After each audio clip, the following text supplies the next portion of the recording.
Mau tahu kuliner favorit khas Banjar yang satu ini, fams? Bisa loh dijadikan camilan pas buka puasa nanti. Kalau yang ini, meski namanya kue, dijamin bisa bikin kenyang. Apalagi kudapan ini hanya ada di bulan Ramadan. Nah, si bulat kenyal ini jangan sampai ketinggalan. Jajanan langka ini juga cocok untuk menu buka puasa kalian.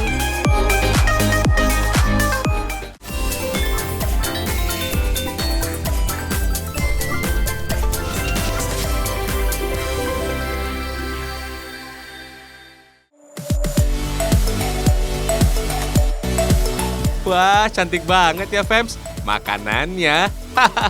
Sate tulang ini adalah makanan khas masyarakat Banjar, fams. Terbuat dari bagian tulang ayam yang masih ada daging atau kulitnya, fams. Biasanya tulang yang dipakai adalah tulang muda. Mau tahu yang jadi favorit untuk bikin kuliner khas Banjar satu ini, fams? Yes, fams. Tulang bagian leher. Kita coba masak sate tulangnya yuk, fams. Bahan-bahannya udah siap nih. Ada tulang leher ayam, cabai merah, bunga sisir, kayu manis, dan bawang bombay.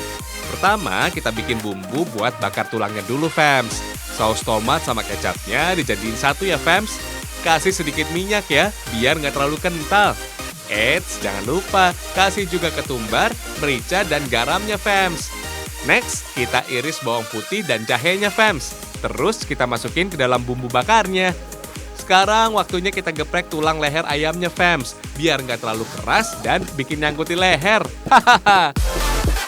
Sip, langsung kita masukin tulang leher ayamnya ke dalam bumbu bakar ya, fams. Biar makin gurih, jangan lupa kasih perasan jeruk, fams. Lanjut aduk tulang lehernya biar bumbunya merata, fams. Duh, belum dibakar aja kelihatannya udah menggoda banget ya. Hahaha. Sabar, beduk masih lama. Sambil nunggu bumbu bakarnya meresap, kita siapin bumbu kacangnya dulu yuk, fams. Goreng dulu kacang kemiri dan bumbu masaknya, fams. Lanjut, kita halusin kacangnya dengan irisan cabai merah, fams. Pelan-pelan aja nyalain blendernya ya, fams. Biar semua bumbunya masih punya tekstur kacangnya, fams. Biar makin nikmat. Setelah di blender, bumbu kacang ini kita goreng, fams. Kasih juga sedikit air biar bumbu kacang ini nggak terlalu kering, fams. Eits, jangan lupa kecap, gula, sama garamnya. Aduk terus sampai matang, fams. Terakhir, kasih juga perasan jeruknya biar makin mantul. Mantap betul. Hahaha. Bumbunya udah, sekarang tinggal bakar satenya nih. Biar dagingnya nggak nempel, kita pakai daun pisang sebagai alas pembakarannya, fams. Jangan lupa tulang leher ayamnya dikasih tusuk sate, fams. Biar lebih gampang ngebakarnya. Sip, langsung taruh sate tulangnya di atas pembakaran. Rapi banget naronya, kayak lagi lomba baris berbaris. Hahaha, nggak apa-apa kok, fams. Biar lebih gampang olesin bumbunya. Olesin bolak-balik bumbu bakar ke seluruh sisi satenya, fams. Biar bumbunya makin berasa. Jangan lupa kasih air mineral di sisi pembakarannya, fams. Biar lebih cepat membuat satenya matang. Bumbu sate yang kebakar jadi bikin pengen cepet-cepet makan ya, fams. Hahaha. Nah, kan pasti pada mupeng deh. Muka pengen. Hahaha. Santai, fams, santai. Sebentar lagi matang kok. Sip, langsung kita sajikan dan kasih bumbu yang udah kita masak tadi ya, fams. For your info nih, fams, sate masuk ke negara Indonesia pada abad ke-19 dimulai saat pedagang Muslim Tamil dan Gujarat datang ke negeri kita. Fams, daging ayam itu punya banyak manfaat loh. Di antaranya membantu membangun otot, menjaga kesehatan tulang, meningkatkan kekebalan tubuh, meningkatkan kesehatan jantung, dan meredakan stres. Nah, fams, kalau lagi stres dan gak punya budget buat liburan, makan daging ayam aja, fams. Hahaha.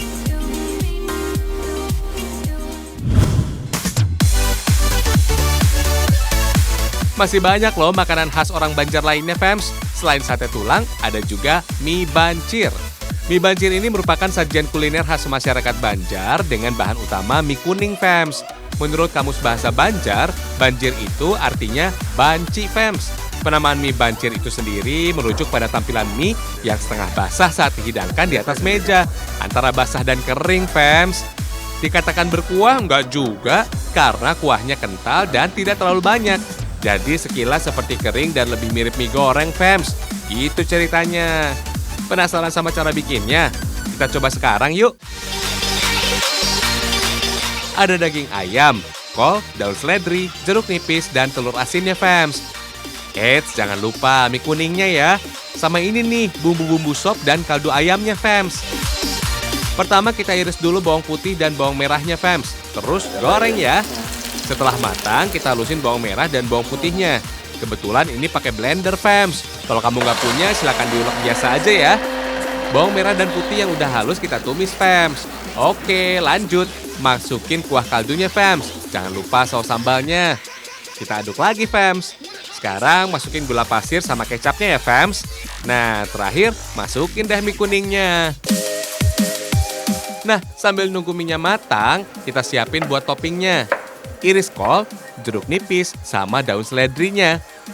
Jangan lupa daging ayamnya. Telur asinnya juga dikupas ya, fams. Wah, kuah mie-nya udah bergejolak kayak rasa cintaku padamu. Hahaha. Waktunya masukin kol, terus aduk deh, fams. Jangan lupa daging ayam sama telur asinnya, fams. Biar makin mantul. Mantap betul. Mantap banget nih, fams. Kalau mau tahu rasanya, ntar coba dibikin di rumah ya.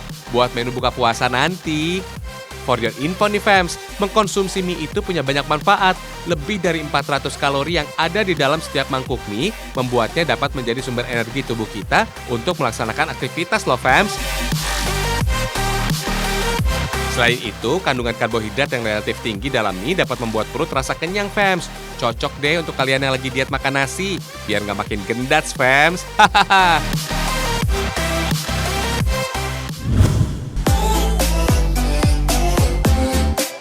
Fams, masih butuh menu lain? Masih ada lagi nih makanan khas Banjar yang gurih banget. Namanya kue ipau. Kue ipau merupakan kue khas warga keturunan Arab yang tinggal di kota Banjarmasin, fams. Sepintas kue ipau ini mirip lasanya ya, fams. Itu loh, fams, pasta makanan tradisionalnya negara Italia yang numero uno. Hahaha. Kue yang merupakan perpaduan khas Timur Tengah dengan masyarakat Melayu ini cuma bisa ditemuin saat bulan Ramadan, fams. Kue lapis berbahan utama santan ini selalu menjadi menu buka puasa yang paling dinanti masyarakat Banjar loh, fams. Gak heran ya, fams, sayuran yang ada di setiap lapis kue ipau dan kue kari yang kelihatannya gurih banget gitu, bikin mulut pengennya ngunyah, fams. Hahaha. Sekarang kita masak kuenya yuk, fams. Siapin bahan-bahannya. Ada bawang merah, bawang putih, dan teman-temannya. Serta santan, margarin, gula merah, telur, dan tepung terigu. Jangan lupa isian kuenya, fams. Ada wortel, kentang, daging sapi cincang, dan pasta. Pertama, bikin isian kue ipaunya dulu yuk, fams. Kita kupas dulu bahan dan bumbunya. Sekalian iris bawang merah, bawang putih, yang lainnya ya. Setelah dikupas, wortelnya dipotong menyerupai dadu ya, fams. Biar komplit, jangan lupa kentangnya, fams. Tahap berikutnya, kita halusin semua bumbu. Biar nggak capek, pakai blender aja ya. Setelah halus, kita tumis dulu bumbunya, fams. Sudah wangi nih.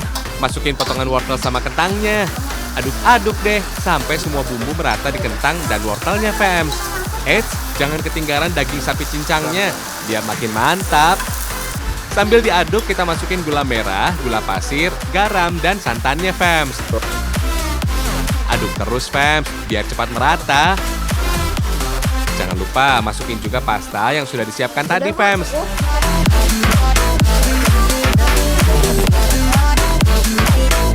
Sip, isian kue ipaunya udah jadi nih, fams. Sekarang waktunya bikin lapisan kuenya. Bikin adonannya dulu ya, fams. Masukin tepung terigu, telur, dan air secukupnya, fams. Oke, fams, langsung nyalain mesin pengaduknya.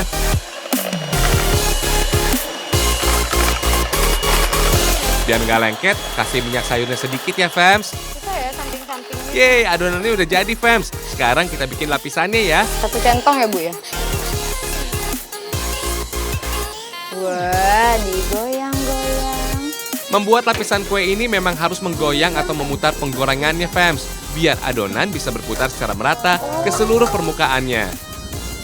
Oh iya, lapisan kue ipaunya jangan terlalu tebal, fams. Dan nggak perlu waktu lama di atas penggorengan, karena bisa bikin lapisannya terlalu kering. Sambil nunggu lapisan berikutnya, kita isi lapisan pertama dengan isian kue yang udah kita bikin sebelumnya, fams. Kasih yang banyak ya, Fems, biar mantul. Selanjutnya, kita masukin larutan santan yang udah dicampur dengan telur, margarin, dan garam tadi, Fems. Dibikin lantai juga. Langsung kita tutup dengan lapisan yang udah matang lagi, Fems. Pemberian isi kue ipau dan lapisan ini dilakukan beberapa kali sesuai dengan kebutuhan ya, Fems.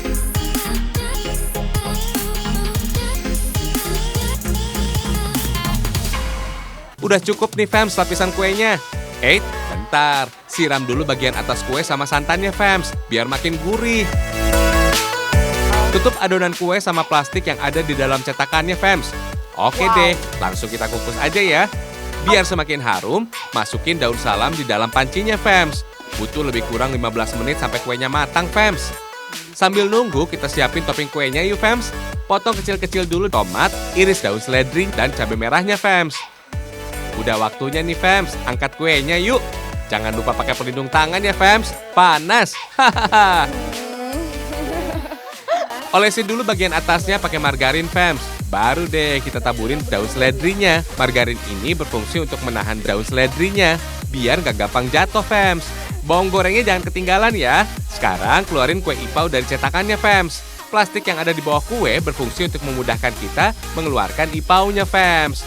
Wah, udah jadi deh kue ipau khas Banjarnya.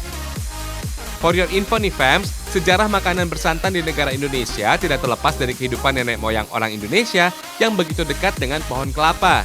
Banyaknya pohon kelapa di seluruh wilayah negara Indonesia membuat masyarakat mudah menemukan dan mengolah buah ini, Fems. Kedatangan negara lain ke Indonesia mencari dan berdagang rempah-rempah membuat percampuran makanan antara santan dan rempah-rempah pun menghasilkan makanan yang nikmat kayak gini, Fems. Fems, selain rasanya yang nikmat banget di lidah, makanan bersantan ini punya banyak manfaat loh. Di antaranya adalah menjadi sumber lemak yang baik, menurunkan kadar kolesterol, dan terdapat vitamin dan mineral yang diperlukan tubuh. Selain itu juga mencegah penuaan karena kaya antioksidan, menjaga keindahan rambut, menjaga kesehatan kulit wajah. Tapi tetap jangan kebanyakan ya, karena yang berlebihan pastilah nggak akan baik buat kita.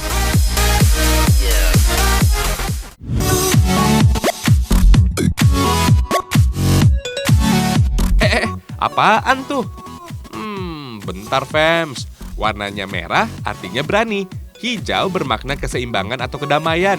Di dalamnya ada unti kelapa berwarna putih sebagai lambang penuh kesucian. Wah, ini pasti mendut. Hehehe. Itu loh si bulat kenyal dari Kabupaten Temanggung, Jawa Tengah, Fems. Dia udah jadi jajanan langka yang sulit banget ditemukan. Kalau mau makan, ya harus bikin sendiri, Fems. Ayo deh kita bikin. Siapkan dulu bahan-bahannya ya. Ada kelapa tua, tepung beras ketan, garam, gula pasir, pewarna makanan merah dan hijau, juga daun pandan, lidi, dan daun pisang. Parut kelapanya ya, Fems. Butuh lumayan banyak nih. Selain untuk isian alias unti, nantinya juga diperas untuk diambil santannya.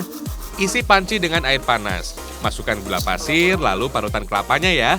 Tinggal diaduk terus aja nih, supaya gak gosong. Mau warnanya merah kecoklatan? Bisa saja, Fems, pakai gula merah cair. Tapi kalau mau hasilnya berwarna putih seperti ini, ya pakai gula pasir aja cukup. Kita lanjut bikin adonannya ya, Fems. Gunakan tepung beras ketan supaya hasil mendutnya menjadi kenyal. Tambahkan air secukupnya. Nambahnya harus sedikit demi sedikit ya, sambil terus diaduk dengan tangan sampai tercampur rata. Kalau adonannya sudah kalis, kita bagi dua ya, Fems. Adonan pertama diberi warna hijau, sedang yang satunya warna merah. Tuh, kalau sudah ada warnanya, jadi cantik kan adonannya? Sekarang tinggal bentuk, Fems. Ambil sedikit adonan lalu pipihkan untuk diberi isian unti kelapa di dalamnya. Tinggal bentuk bulat-bulat. Makin besar ukuran dan banyak isinya, semakin mantap, Fems. Hihihi. Bikin yang banyak ya. Yang mau makan juga banyak nih nanti. Oh iya, jangan lupa peras kelapa parutnya ya. Santan yang digunakan memang harus kental, biar gurih. Yuk waktunya membungkus mendut ke dalam daun pisang. Ambil 2 butir mendut masing-masing hijau dan merah. Beri potongan daun pandan, lalu siram santan ke dalamnya ya. Sip, tinggal bungkus nih. Menunggu mendut matang nggak perlu lama-lama, fams. Cukup kukus selama sekitar 10 hingga 15 menit saja. Mendutnya sudah matang. For your info nih, fams, zaman dulu di Kabupaten Temanggung, mendut selalu jadi kue incaran saat ada pesta hajatan. Dulu sih yang jual banyak, tapi sekarang sudah langka. Oh iya, ada satu lagi kuliner langka yang khas dari Kabupaten Temanggung. Namanya ketan gudik. Weh, namanya kok aneh ya? Ternyata dinamakan ketan gudik karena sesuai tampilannya, fams. Pada tahu kan, kalau gudik itu sebutan masyarakat Jawa untuk penyakit kulit tertentu. Makanya ketan putih yang terkesan agak kotor karena ada butiran kacang gelandang ini disebut ketan gudik.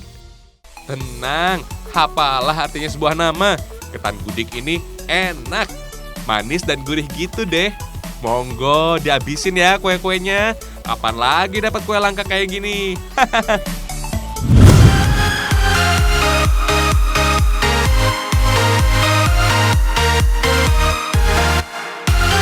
Fams, kalau jalan-jalan tak lengkap rasanya kalau pulang tidak membawa oleh-oleh ya. Di Medan ada kerajinan lukisan dan miniatur unik dari sabut kelapa dan ijuk. Imut dan cantik ya, fams. Untuk membuat lukisan kita siapkan peralatannya dulu ya, fams. Lalu buat pola atau sketsa yang akan dibuat. Lukisan serabut dan ijuk berukuran standar minimal 50 x 75 cm. Setelah sketsa jadi, beri lem kayu deh. Sekarang siapkan sabut kelapa, fams. Gunting sabut kelapa sesuai kebutuhan. Ada yang ukuran besar, ada juga yang kecil-kecil. Taburkan pada sketsa yang sudah dibuat ya, sesuai dengan komposisi gambar dan lukisan. Fams, untuk membuat satu lukisan sabut kelapa bisa memakan waktu 4-5 hari. Untuk harga lukisan tergantung pada kerumitan dari contoh foto yang dipesan konsumen. Semakin sulit, maka akan semakin mahal harganya. Untuk lukisan wajah dibanderol harga mulai dari 3 juta hingga 5 juta rupiah. Wow! Lihat deh, fams, lukisannya benar-benar mirip aslinya. Gak nyangka ya. Selain jadi lukisan, sabut kelapa juga bisa dibuat jadi replika. Misalnya hewan atau aneka transportasi. Bagus-bagus ya, fams. Untuk membuat kerajinan ini butuh imajinasi dan tingkat kreativitas yang tinggi, fams. Kalau belum terbiasa, lebih sulit membuatnya. Untuk membentuk satu buah replika kecil bisa menghabiskan 3 hingga 4 buah sikat sabut kelapa, fams. Tapi tenang, kalau sudah jadi, nilainya akan menjadi berlipat ganda kok. Replika sabut kelapa dan ijuk dihargai mulai dari Rp75.000 sampai Rp500.000 rupiah. Tuh, bagus ya. Miniatur hewan, motor Harley Davidson, serta becak motor khas Sumatera Utara. Bisnis kerajinan sabut kelapa ini memang sangat menguntungkan karena bahan bakunya cukup melimpah, murah, dan mudah didapat. Ayo, siapa mau? Cocok loh sebagai hiasan rumah.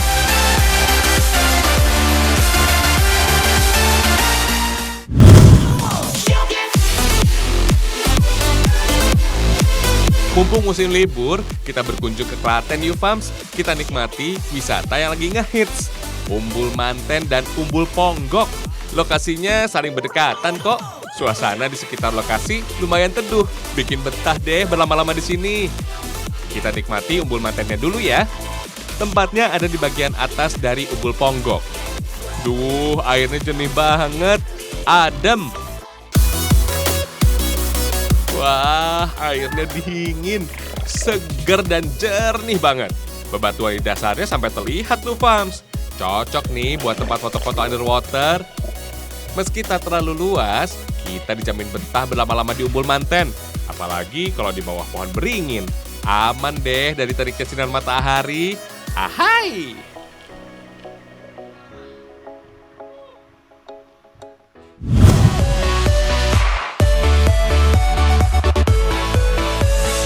Puas bermain air di Umbul Manten, kita lanjut ke Umbul Ponggok ya, fams. Jika Umbul Pengantin menawarkan suasana tenang dan alami, di Umbul Ponggok lebih ramai. Kita bisa bermain di kolam yang cukup luas. Di dalamnya ada aneka jenis ikan. Fasilitasnya juga terbilang lengkap. Kita bisa foto-foto di bawah air dengan konsep yang disuka. Hasilnya dijamin keren. Kedalaman kolam Umbul Ponggo kurang lebih sekitar 2-3 meter. Jadi buat yang nggak bisa berenang, sebaiknya gunakan pelampung pengaman ya, Fams. Ada yang baru nih, Fams. Ada juga penyewaan kostum Putri Duyung loh. Buat kalian yang berminat, tinggal sewa aja. Kostum Putri Duyung lengkap dengan single fin-nya, tarif sewanya Rp150.000 saja. Syaratnya harus bisa berenang ya, Fams. Buat pemula sih harus belajar berenang dulu. Memang agak sulit, tapi kalau sudah biasa, lama-lama pasti bisa kok. Duh, cantik-cantik deh Putri Duyungnya.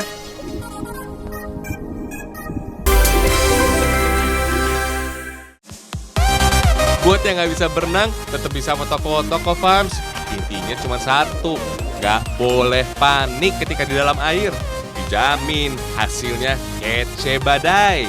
Nah, buat yang mau berjalan di dalam air atau istilah kerennya sea walker, di sini juga ada kok. Jadi nggak usah jauh-jauh ke Bali ya. Asyik!